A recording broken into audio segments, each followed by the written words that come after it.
Hello, welcome student. যেখানে আমরা পড়াচ্ছিলাম, যে চ্যাপ্টারতে আমরা অলরেডি একটা ভিডিও আপলোড করেছি, সেটা হচ্ছে খাদ্য উৎপাদনের উন্নতি সাধন, ইউনিট 3 চলছে। সেখানে আমি পোলট্রি ফার্মিং কী করে হয় এবং তার যে ইম্পর্টেন্ট কোশ্চেনগুলো আসে সেগুলো সমস্ত কিছু বলেছিলাম। আজকে যে টপিক সম্পর্কে বলবো সেটা ওই ইম্পর্টেন্ট যথেষ্ট, এবং এর থেকে ম্যাক্সিমামলি শর্ট কোশ্চেন প্রচুর পরিমাণে পাবে তোমরা। সেটা হচ্ছে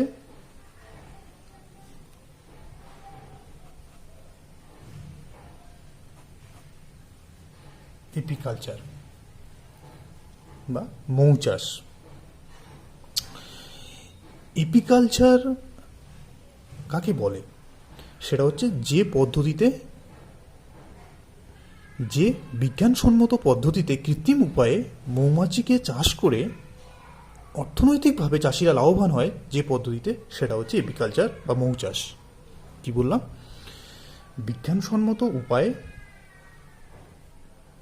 বিজ্ঞানসম্মত পদ্ধতিতে কৃত্রিম উপায়ে মৌমাছিকে চাষ করে মধু ও মোম সংগ্রহ করে যে অর্থনৈতিকভাবে চাষিরা উপকৃত হয়, সেটাকে বলে হচ্ছে মৌচাষ বা এপিকালচার। এবার যেখানে এই মৌচাষটা করা হয় তাকে এপিআরি বলা হয়। যেখানে মৌচাষ করা হয় তাকে এপিআরি বলা হয়। এবারে নেক্সট যেটা সম্পর্কে আমাদের জানতে হবে সেটা হচ্ছে ভারতে কত প্রকারের মৌমাছির প্রজাতি মেনলি পাওয়া যায়, সেটা হচ্ছে জেনে রাখতে হবে।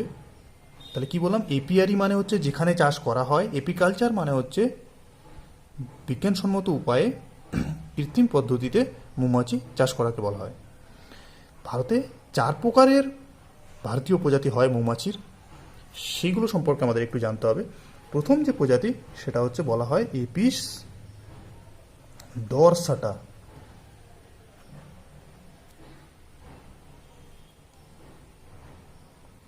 এপিস ডরসাটা,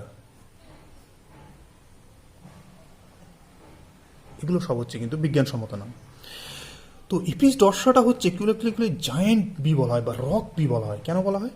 কারণ এইগুলোর সাইজ একটু বড় হয় এবং সাধারণত দেখা গেছে যে এগুলো পাহাড়ে, ভীষণ পুরনো বাড়িতে, অনেক উপরে গাছের ডালে এই ধরনের মৌমাছিগুলো সাধারণত চাক তৈরি করে, এবং চাকগুলো সাইজে কিন্তু ভীষণ বড় বড় হয়। এবং এদের চাকে সব থেকে বেশি মধু পাওয়া যায়, প্রচুর পরিমাণে মধু পাওয়া যায়। প্রায় একটা চাকে বলছে 60 পাউন্ড মতন মধু পাওয়া যেতে পারে। তো এই যে এপিস ডরসাটা, এর সাইজ একটু বড় হয়, মধুর পরিমাণ প্রচুর পরিমাণ হয়, কিন্তু এটা ডোমেস্টিক্যালি চাষ করা সম্ভব হয় না। কেন হয় না? কারণ বলছে এই মৌমাছিগুলো একটু ফেরোসিয়াস টাইপের, মানে একটা হিংস্র টাইপের। এদের ডোমেস্টিক উপায়ে চাষ করা যায় না সহজেই, প্রচুর পরিমাণে অ্যাটাক করে, কামড়ে দেয়। সেই জন্যে ডোমেস্টিক্যালি, মানে গৃহপালিত হিসেবে এই মৌমাছিকে চাষযোগ্যভাবে সম্ভব নয়। সেই জন্য এদেরকে রকবিও বলা হয়।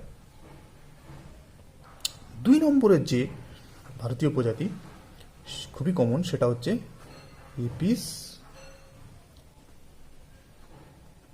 ইন্ডিকা বলে। এই এপিস ইন্ডিকা হচ্ছে অ্যাকচুয়ালি ভারতে সব থেকে বেশি চাষ হওয়া মৌমাছি। এটা অতটা ফেরোসিয়াস বা হিংস্র হয় না, এর মধুর পরিমাণ অতটা হয় না, কিন্তু একেবারে খুব কমও হয় না, মডারেট পরিমাণে মধু পাওয়া যায়। মোটামুটি একটা চাকে 4 থেকে 4.5 কেজি পর্যন্ত মধু পাওয়া যায়, এবং এটা গৃহপালিত হিসেবে ডোমেস্টিক্যালি চাষ করা সম্ভব হয়, কারণ এরা শান্ত প্রকৃতির হয়। 3 নম্বরে আরেক প্রকারের মৌমাছি পাওয়া যায়, সেটা হচ্ছে এপিস ফ্লোরিয়া। এই মৌমাছির সাইজ খুব ছোট হয় এবং এদের চাকে মধুর পরিমাণে খুবই অল্প হয়, এবং অল্প মধু হওয়ার জন্য এদের মধু কিন্তু খুবই মিষ্টতা খুব বেশি হয়, এদের মধুতে প্রচুর পরিমাণে মিষ্টি হয়, কিন্তু অল্প পরিমাণে মধু হওয়ার জন্য এটা চাষ করেও খুব বেশি বেনিফিটেড চাষিরা হতে পারে না। 4 নম্বরের আরেক প্রকারের যে মৌমাছি পাওয়া যায় সেটাকে বলা হচ্ছে এপিস ম্যালিফেরা। এপিস ম্যালিফেরা এটা অ্যাকচুয়ালি বিদেশি প্রজাতির মৌমাছি, ভারতে কিছু কিছু জায়গায় চাষ করা হয়। ইউরোপিয়ান বি বলে অ্যাকচুয়ালি এদেরকে। এরা ভালো রকমই মধু পাওয়া যায় এখানে, মধু উৎপাদনের পরিমাণ যথেষ্ট বেশি, কৃত্রিম উপায়ে চাষ করা সম্ভব এবং শান্ত স্বভাবের। কিন্তু যেটা হয় সেটা হচ্ছে এরা ফ্রিকোয়েন্টলি রোগে আক্রান্ত হয় খুবই পরিমাণে। তো রোগে আক্রান্ত পরিমাণটা বেশি হওয়ার জন্য ভারতবর্ষে এর প্রতিপালন সেইভাবে সাকসেসফুল হয়নি। তো সব মিলিয়ে বলা যায় যেটা আমরা ন্যাচারালি এখানে এই যে লিচু গাছের তলায়, আম গাছের তলায় যে মৌমাছি চাষ করতে দেখি সেটা কিন্তু এপিস ইন্ডিকা, এটাই বেশি পরিমাণে কাল্টিভেটেড করা হয়, কারণ এর মডারেট পরিমাণে মধুও পাওয়া যায়, শান্ত প্রকৃতির হয় এবং মোটামুটি এই অ্যাটমসফিয়ারে আমাদের এই পরিবেশে মানিয়ে নিতে সক্ষম। এবারে যেটা বলার সেটা হচ্ছে একটা মৌমাছির চাকে আমরা সবাই জানি যে 3 ধরনের মৌমাছি থাকে। একটা হচ্ছে রানী মৌমাছি থাকে, একটা পুরুষ মৌমাছি থাকে, আর একটা হচ্ছে কর্মী মৌমাছি থাকে।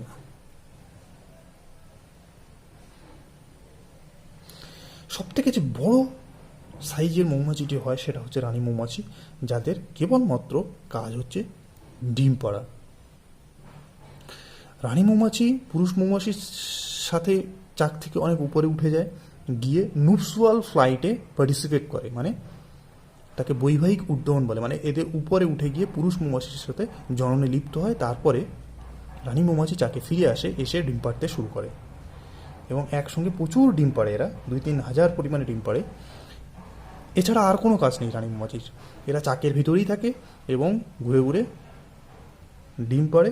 এবং রানী মৌমাছি থেকে কিন্তু 2 প্রকারের ডিম নির্গত হয়। একটা হচ্ছে নিষিক্ত ডিম, মানে পুরুষ মৌমাছির শুক্রাণু দ্বারা ফার্টিলাইজ এগ, আর একটা হচ্ছে আনফার্টিলাইজ এগ। যেগুলো ফার্টিলাইজ এগ সেগুলো 2N প্রকৃতির হবে ডিপ্লয়েড, যেগুলো আনফার্টিলাইজ এগ সেই ডিমগুলো N প্রকৃতির হবে, মানে সেখানে শুক্রাণু পার্টিসিপেট করিনি, এমনি জাস্ট ডিম পাড়া হলো। যেন মুরগি যে ডিম পাড়ে সেটা 2 প্রকারের হতে পারে। যদি সে মোরকের সাথে কোঅপুলেশনে পার্টিসিপেট করে থাকে তাহলে ফার্টিলাইজেশন বা নিষিক্ত যদি হয়ে থাকে শরীরের মধ্যে তাহলে সে ফার্টিলাইজ এগ ছাড়বে, যেটা থেকে নতুন মুরগি বা মোরগ তৈরি হবে। আর না হলে সে আনফার্টিলাইজ এগ দেবে, সেগুলো থেকে কোনো মুরগি বা মোরগ তৈরি হবে না। কেবলমাত্র N সংখ্যক ক্রোমোজোম বিশিষ্ট তার শরীরের ডিম্বাণুটি বাইরে নির্গত হওয়াকে বলা হয় আনফার্টিলাইজ এগ।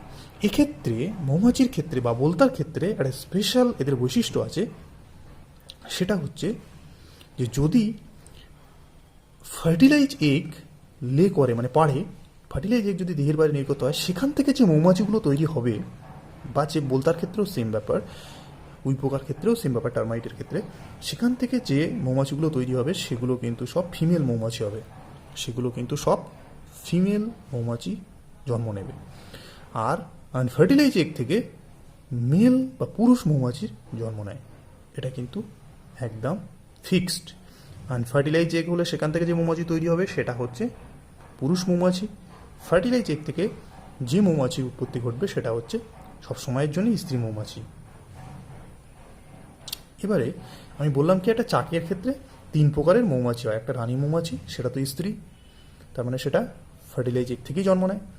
একটা পুরুষ মৌমাছি, সেটা আনফার্টিলাইজ এগ থেকে জন্ম নেবে। কর্মী মৌমাছিরা হচ্ছে সব সময়ের জন্য কিন্তু সবাই ফিমেল, মানে যত কর্মী মৌমাছি আছে সব কিন্তু অ্যাকচুয়ালি ফিমেল, সব কিন্তু ফার্টিলাইজ এগ থেকে জন্ম নেয়। একটা চাকে কেবলমাত্র একটা রানী মৌমাছিই থাকতে পারে সাধারণত। যদি সেই রানী মৌমাছি কোনো কারণে মারা যায় তাহলে কর্মী মৌমাছিদের মধ্যে কম্পিটিশন শুরু হয়, হয়ে যে কম্পিটিশনে জিতবে সে রানী মৌমাছির জায়গা দখল করবে, আর বাকিরা সব কর্মী মৌমাছি হিসেবেই থাকবে। কর্মী মৌমাছির জন্য একটা স্পেশাল খাদ্য চাকে সঞ্চিত হয়, যেটা রানী মৌমাছির জন্য একটা স্পেশাল খাদ্য চাকে সঞ্চিত হয়। কেবলমাত্র সে রানী মৌমাছিই সেই খাদ্য ফিডিং করবে, বাকিরা কেউ খাবে না। খাদ্য কালেক্টটা কিন্তু কর্মী মৌমাছিরাই করে। কিসের থেকে করে? ফুলের নেকটার, পোলেন গ্রেন, ফুলের রেণু যেটাকে আমরা বলি, বা মকর যেটাকে বলি, পরাগ যেটাকে বলি, এই সমস্ত জিনিসগুলো কালেক্ট করে কারা? কর্মী মৌমাছিরা। সব কাজ কিন্তু চাকের কর্মী মৌমাছিরা করবে। কর্মী মৌমাছিদের লেবার অফ পার্টিশন আছে, মানে এরা ফিক্সড কাজ আছে। কিছু কর্মী মৌমাছি আছে তারা চাকের টেম্পারেচারকে রেগুলেট করে। কী করে না, ওই চাকের ঠিক একটা নির্দিষ্ট দূরত্বে এরা কন্টিনিউয়াসলি উঠতে থাকবে। উড়ে ওদের যে পাখনা যেটা আছে সেটা খুব স্পিডে কম্পন করে। তার ফলে কী হয়, একটা হাওয়া তৈরি হয়, যেটার ফলে চাকের টেম্পারেচার ওরা একটা নির্দিষ্ট রেঞ্জের মধ্যে সবসময় রেগুলেট করে। কারণ কর্মী মৌমাছিরা হচ্ছে চাকের যাবতীয় দায়িত্ব পালন করে। কি বললাম, রানী মৌমাছির কাজ হচ্ছে ডিম পাড়া, পুরুষ মৌমাছির কাজ হচ্ছে কেবলমাত্র নুপশাল ফ্লাইটে পার্টিসিপেট করে রানী মৌমাছিকে ফার্টিলাইজ এগ পাড়তে সাহায্য করা। কর্মী মৌমাছির কাজ এবার যাবতীয় যা কাজ সব কর্মী মৌমাছি করে। বাচ্চাদের বড় করানো, ডিমগুলোকে সুস্থ রাখা করা, প্রোটেকশান দেওয়া, চাকের প্রোটেকশান দেওয়া, খাদ্য কালেক্ট করা, ফ্যানিং করা, যত কিছু কাজ সব কর্মী মৌমাছিরা ভাগ করে নিজেরা কাজ করে। এবং এই লেবার অফ পার্টিশন থাকার জন্য এদেরকে অ্যাকচুয়ালি সোশ্যাল অ্যানিম্যাল বলা হয়, কাদেরকে, মৌমাছিকে। কারণ এরা নিজেদের মধ্যে ভাগ করে কাজ করে আলটিমেটলি নিজের প্রজাতিটাকে পৃথিবীতে বাঁচতে সাহায্য করে। একজন খাদ্য কালেক্ট করে আনে মানে সেই যে খাবে কেবলমাত্র সেটা নয়, চাকে সবাই খাবে। প্রোটেকশান সবাইকে দেওয়ার জন্যই কর্মী মৌমাছিরা অ্যাক্টিভ থাকে। তো এরকমভাবে নিজেদের মধ্যে লেবার অফ পার্টিশন আছে বলে এদেরকে সোশ্যাল অ্যানিম্যাল বলা হয়। এই সোশ্যাল অ্যানিম্যাল হলে কী হয়, তাদের প্রজাতিগুলো নেক্সট জেনারেশনে বাঁচতে অনেক বেশি সক্ষম হয়। যারা সিঙ্গুলারি মানে সিঙ্গেলভাবে থাকে তাদের থেকে বেশি সক্ষম হয় এই সোশ্যাল অ্যানিম্যাল। যেরকম বোলতা সোশ্যাল অ্যানিম্যাল, যেরকম টার্মাইট সোশ্যাল অ্যানিম্যাল, পিঁপড়ে অনেকটা সোশ্যাল অ্যানিম্যাল। মানুষের ক্ষেত্রেও সোশ্যাল অ্যানিম্যালের ক্যারেক্টারিস্টিক দেখা যায়, বলে সব ক্ষেত্রে নয়। মানুষ হচ্ছে নিজেদের বুদ্ধিকে কাজে লাগিয়ে কিছু ক্ষেত্রে সোশ্যাল, কিছু ক্ষেত্রে আনসোশ্যাল এরকম বিহেভ করে। বাট মৌমাছির ক্ষেত্রে কিন্তু এটা পারফেক্ট সোশ্যাল অ্যানিম্যালের এক্সাম্পল।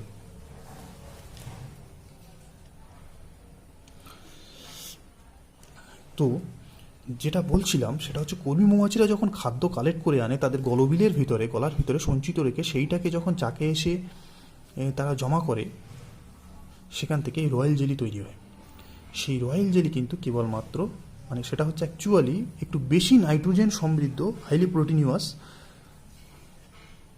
এক প্রকারের খাদ্য, একটা জেলি টাইপের খাদ্য, যেটা রানী মৌমাছি ফিডিং করে কর্মী মৌমাছি থেকে রানী মৌমাছিতে রূপান্তরিত হয়, প্লাস সে রানী হিসেবে থাকে। তো আর বাকি যে সমস্ত শ্রমিক বা পুরুষ মৌমাছি আছে তারা কিন্তু মধু বা বিব্রেড খেয়ে বড় হয়।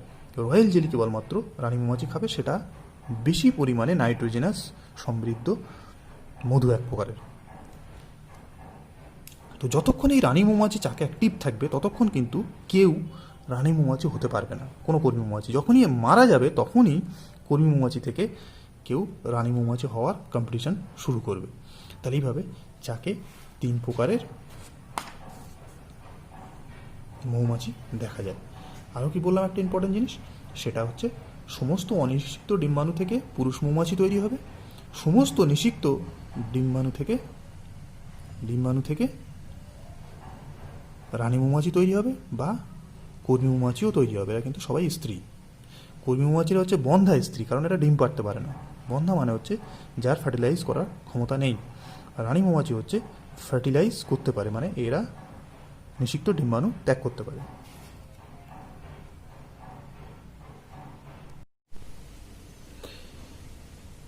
এরপর নেক্সট যেটা আমরা জানবো সেটা হচ্ছে মৌমাছি যেখানে চাষ করা হয় সেটা বললাম এপিয়ারি, মানে যে স্থানে চাষ করা হয়। কিন্তু আমরা সবাই এটা জানি যে আমাদের এই আশেপাশেই প্রচুর পরিমাণে মৌমাছি চাষ করা হয়, এবং সবাই আমরা জানি যে এটা ছোটো ছোটো বক্স টাইপের কাঠের সব বসানো থাকে। এগুলো আমরা মোটামুটি সবাই খেয়াল করে দেখেছি যে বাগানের মধ্যে এগুলো বসিয়ে তার ভিতরে মৌমাছি চাষ করা হয়। তো এইগুলো অ্যাকচুয়ালি এই যে বক্সের সাহায্যে মৌমাছি চাষ করা, এই বক্সকে অ্যাকচুয়ালি বলা হয় ল্যাংস্ট্রেথ বক্স।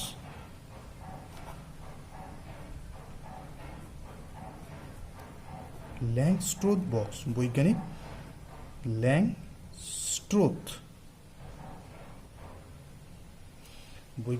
ল্যাংস্ট্রোথ এই বক্সের একটা আইডিয়া দিয়েছিল। সেখানে কিছুই না, জাস্ট ওই কাঠের তৈরি, নিচে ধরো একটা স্ট্যান্ড থাকে যার উপরে বক্সটা বসানো থাকে, এবং স্ট্যান্ডের উপরে একটা বটম বোর্ড থাকে। সেই বটম বোর্ডের উপরে একটা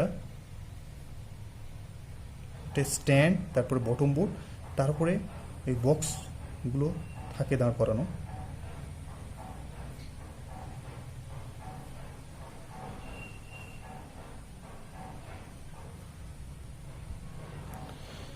সেই বক্সগুলোকে অ্যাকচুয়ালি ব্রুড চেম্বার বলা হয় এবং ওর ভিতরে ল্যাঙ্গেস্ট্রুথ ফ্রেম থাকে।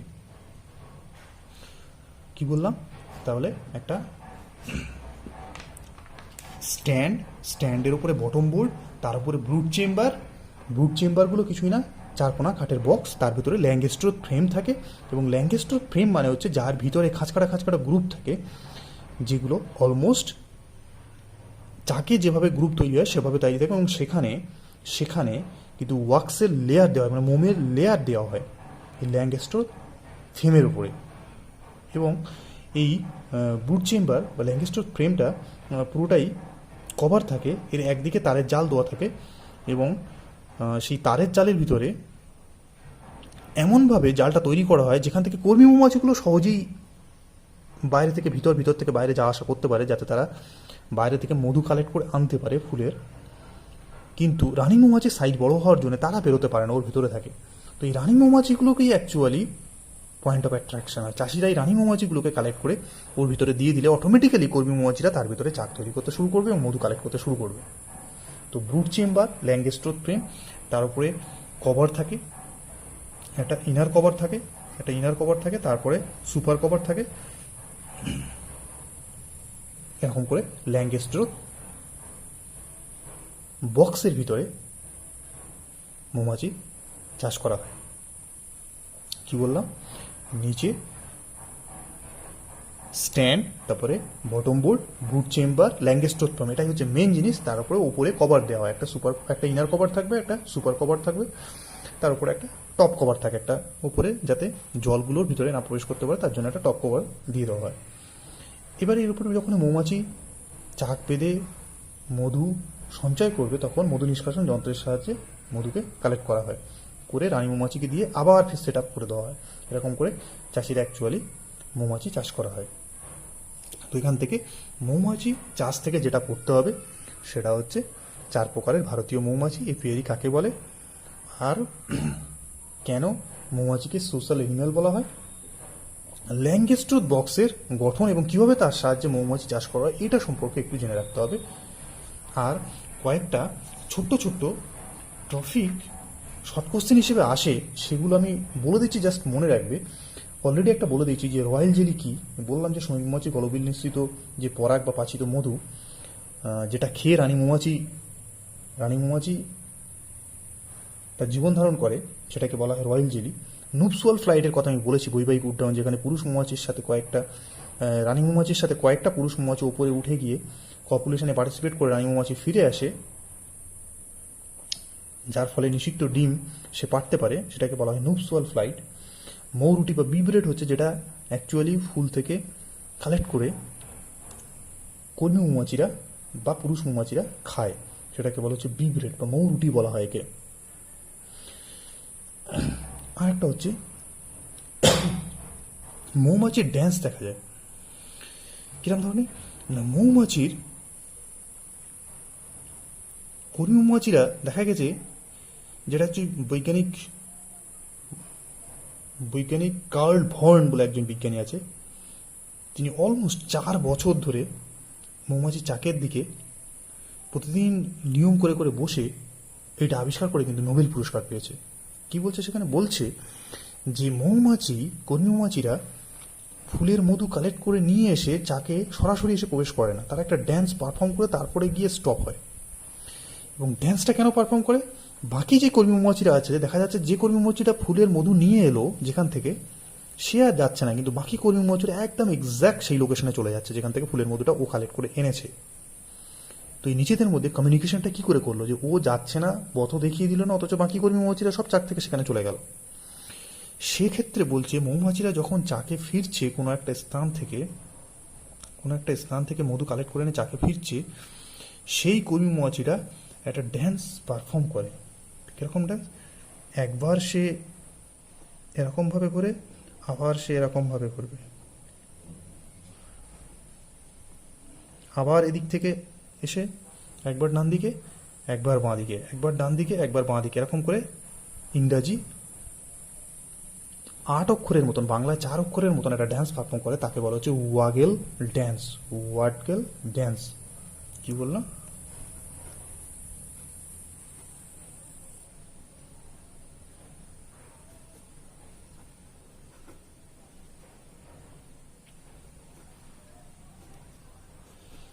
ওয়াগেল নৃত্য বলা হয় একে। এইটা যখন করে, এই এই ড্যান্সটা মৌমাছি তখনই পারফর্ম করে যখন সে দূর থেকে মধু কালেক্ট করে আনে, বাকি কর্মী মৌমাছিদের মধ্যে কমিউনিকেশন এইভাবে সে ট্রান্সফার করে দেয় যে এই স্থানে, এক্স্যাক্টলি ওই স্থানে ফুলের সোর্স বা মধু সোর্স আছে উপস্থিত, সবাই সেখানে চলে যায়। যখনই কোনো কর্মী মৌমাছি ফুলের মধু কালেক্ট করে এনে এরকম করে ড্যান্স পারফর্ম করে, তখনই ওকে ফলো করে বাকি কর্মী মৌমাছিরা চাকের ভেতরে সেম ওয়েতে ওর পিছন পিছন এরকম ফলো করতে থাকে। ও স্টপ হয়ে যায়, বাকিরা সেখানে উড়ে চলে যায়। তাছাড়া যখন কাছাকাছি এই এই সোর্সটা, মধুর সোর্সটা যখন কাছাকাছি হবে, তখন সে রাউন্ড ড্যান্স পারফর্ম করে, এরকম করে রাউন্ড ড্যান্স পারফর্ম করবে, এরকম করে রাউন্ড ড্যান্স পারফর্ম করে। তো এই ওয়াগেল নৃত্য, রাউন্ড ড্যান্স, এইগুলো হচ্ছে বি ড্যান্স, যেগুলো এই বৈজ্ঞানিক কার্ল ভার্ন আবিষ্কার করেছিল। তো এই ওয়াগেল নৃত্য কি, বিব্রেড কি, রয়্যাল জেলি কি, নুপসল ফ্লাইট কি, এগুলো কিন্তু সব শর্ট কোশ্চেন হিসেবে আসে। এরপরে আর একটা জিনিসই আমাদেরকে জানতে হবে যে মৌমাছির কতকগুলো রোগ হয়। তার মধ্যে সবথেকে কমন যে রোগ হয় সেটা হচ্ছে নৌসিমা রোগ, নসিমা ডিজিজ, যেটা একটা প্রোটোজোয়ার আক্রমণে ঘটে। প্রোটোজোয়াটার নাম হচ্ছে নসিমা এফিস বা নসিমা এসপি।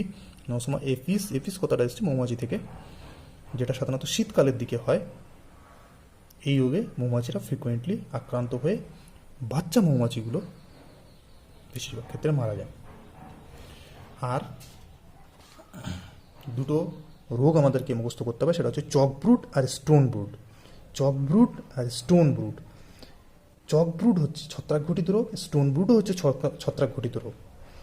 চক ব্রুট হচ্ছে পেরিসিস্টিস এপিসের জন্য হয়, স্টোন ব্রুট হচ্ছে অ্যাসপারজিলাস ফ্লাভুসের জন্য হয়। চক ব্রুট হচ্ছে পেরিসিস্টিস এপিসের জন্য হয়, স্টোন ব্রুট হচ্ছে অ্যাসপারজিলাস ফ্লাভুসের জন্য হয়। এগুলো সায়েন্টিফিক নেম মনে রাখতে হবে। আমি কী বললাম?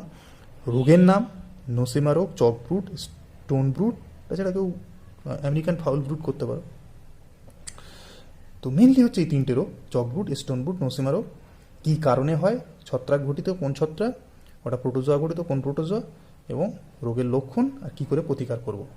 এখানে দুটো ছত্রাক ঘটিত রোগের ক্ষেত্রেই মেনলি ফ্লেমগুলোকে আগে স্টেরিলাইজ করতে হবে, সমস্তকে পরিষ্কার করে স্টেরিলাইজ করে আবার নতুন করে সেট আপ করতে হবে। তো এইগুলো হচ্ছে মৌমাছির কমনলি যেগুলো ডিজিজে আক্রমণ হয়, সেই ডিজিজগুলোর কারণ, লক্ষণ আর প্রতিকার মুখস্থ করতে হবে। কি বললাম? নোসেমা, চক ব্রুট, স্টোন ব্রুট, মেন এই তিনটে রোগ করবে।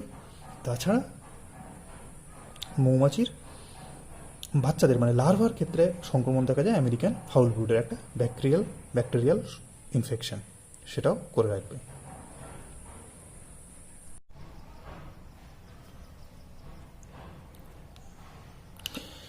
এরপর একটা ছোট্ট জিনিস জানতে হবে, সেটা হচ্ছে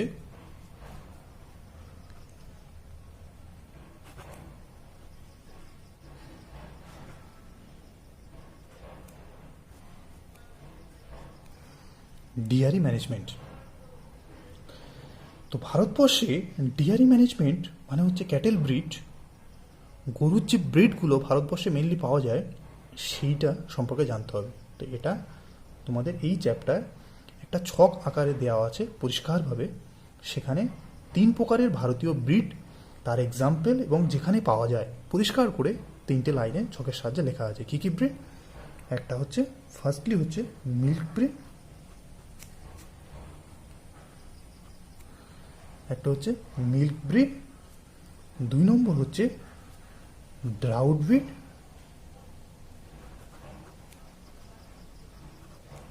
3 নম্বর হচ্ছে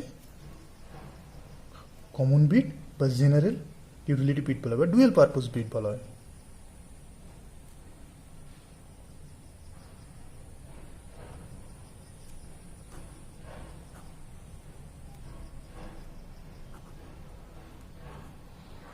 ডুয়েল পারপোজ ব্রিড বলা হয়।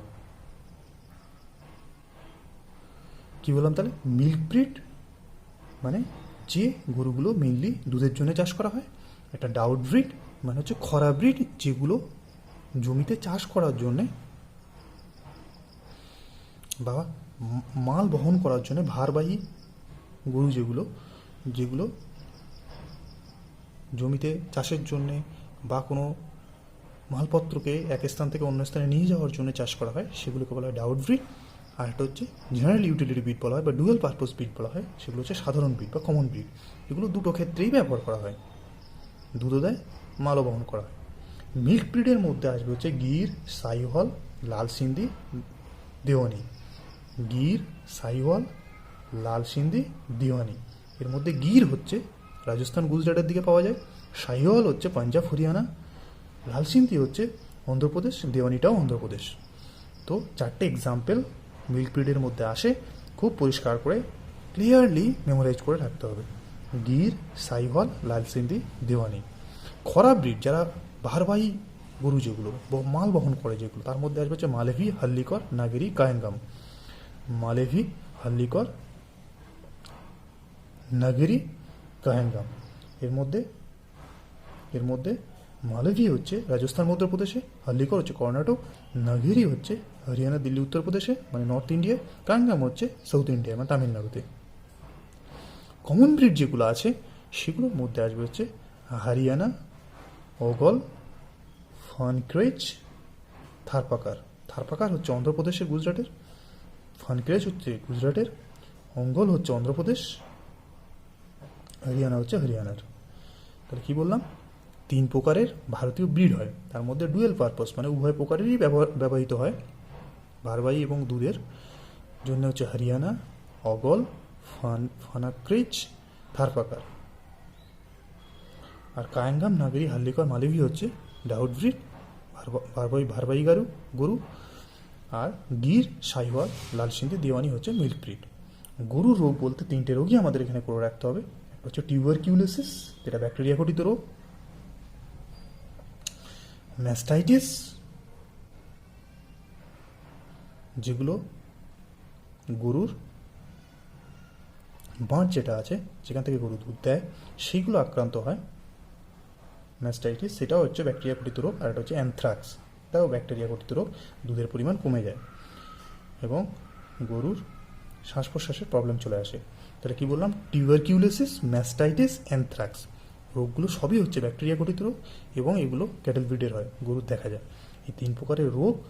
আর মেনলি এখানে ভারতীয় গরুর ব্রিডগুলো, তার নাম এবং কোন স্থানে পাওয়া যায়, এগুলো কিন্তু এমসিকিউ হিসেবে আসে, আর না হলে 3 নম্বরে ডিরেক্টলি দিয়ে দেবে যে ডেয়ারি ব্রিডগুলির উদাহরণসহ নাম লেখো। তাহলে এইটা ওর সঙ্গে আমাদের এখানে করে রাখতে হবে। তাহলে আজ কী পড়ালাম? একটা হচ্ছে এপিয়ারি, মৌচাষ, একটা হচ্ছে ডিয়ারি ম্যানেজমেন্ট সম্পর্কে যেটুকু কোশ্চেন আসে সেটুকুই খালি পড়বো। অনেক কিছু আছে এখান থেকে, সব কিছু লাগবে না। জাস্ট বললাম কি ভারতবর্ষে গরুর ব্রিড বলে যে ছকটা আছে সেটা মুখস্থ করবে, আর গরুর 3 প্রকারের যে ডিজিজ বললাম সেই ডিজিজগুলোর কারণ, লক্ষণ, প্রতিকার মুখস্থ করবে। ব্যাস, থ্যাংক ইউ।